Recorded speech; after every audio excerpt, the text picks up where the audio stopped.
The skid plates go right here, and they had failed. This side, that's the new belt, but this side has buckled, and it's cracked here, and you can see through here. This plate, skid plate's all been worn off. Right all here. the sides worn off. As a result, the dirt's gotten up there. Then it's pulled out the side panel. So the skids on the bottom of the mulcher have taken a serious beating. So we're going to be doing some plasma cutting here. Cut out these pieces of steel and then weld in new ones.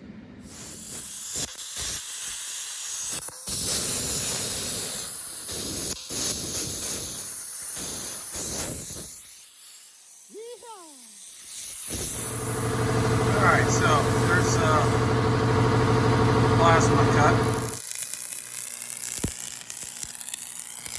So this is day 2 of the rebuild. We got the new plates on the bottom of the skid.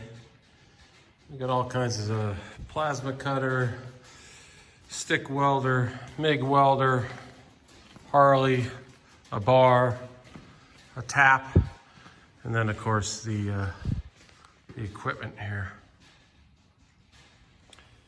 This one had the horse facing note, and we tied it into the front so we have a nice curve.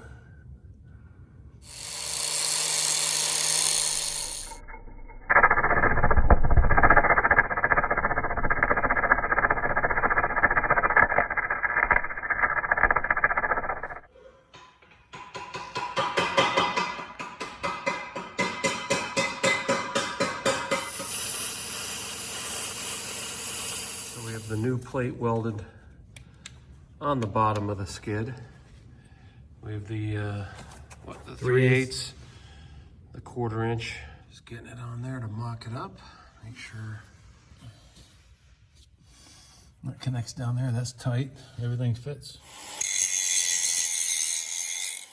Okay, so we are all buttoned up, ready to go.